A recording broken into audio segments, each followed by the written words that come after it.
The White House has announced the formation of a new interagency committee to combat anti-Semitism after executives from prominent Jewish groups submitted a recommendation that was pushed by a bipartisan group of 125 congressmen, stating the need to coordinate between the many individual agencies that play a critical role in fighting anti-Semitism.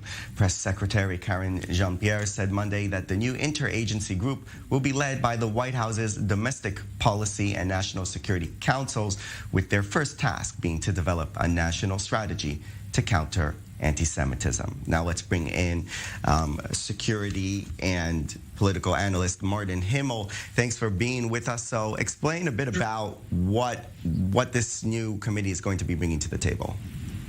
Well, there's been a significant upsurge in anti-Semitism in the United States over the last couple of years, especially. The big difference right now is that it's becoming open anti-Semitism.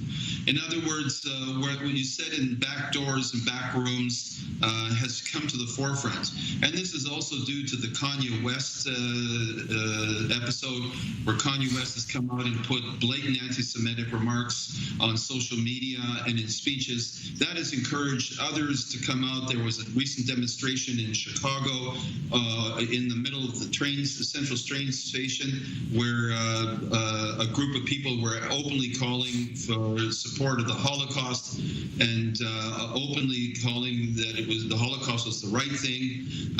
We are seeing another example in Florida, where during a college football game, there were big banners saying Kanye West is right about the Jews. So anti-Semitism has come to the forefront.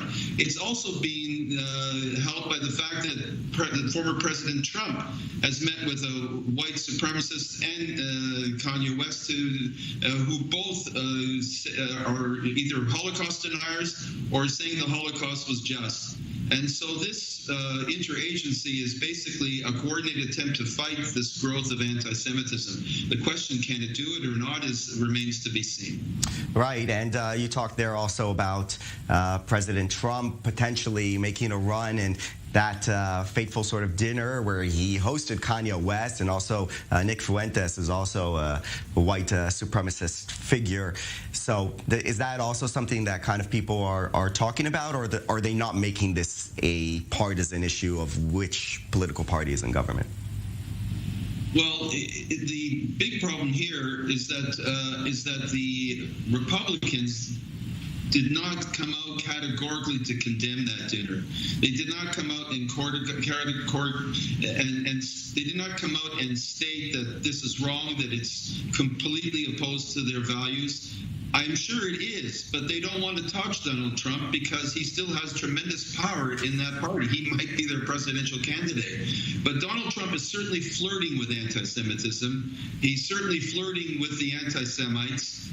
He believes that's part of his base, and he's indirectly or directly fostering it. And this is a major problem when you have a presidential candidate and a former president basically espousing anti-Semitism, whether indirectly or directly. We've definitely seen Trump in the past kind of skirt around certain issues without actually saying them directly. I want to ask you about something else here. The White House also mentioned, as part of this, tackling other forms of hate, such as Islamophobia, for instance. Is that a good thing or a bad thing that they're mixing other issues into the whole battle of against anti-Semitism? Well, this is the problem within the Democratic Party.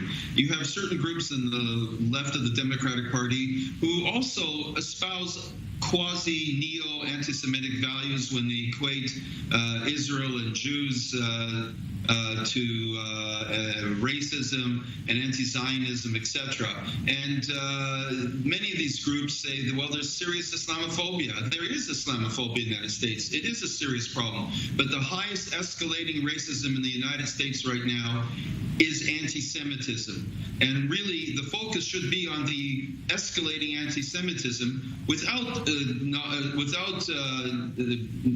saying there is no Islamophobia or anti-black views, etc. Of course there are.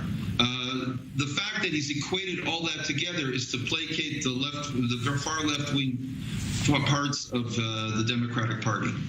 Right, and speaking of that rising anti-Semitism, we're seeing not just in the U.S., but also in other places, in Europe, for instance.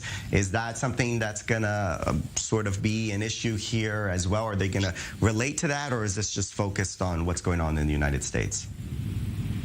Well, this interagency is really focused on what's going on in the United States, but there's a serious problem with anti-Semitism, the same problem that we have in the United States. And that problem is a rising vocal anti-Semitism within Europe, increased attacks, and the Europeans should take a much more coordinated approach, but they aren't, and that remains to be seen. All right, Martin Himmel, international security and political analyst, joining us from the U.S. there. Thank you very much for that analysis.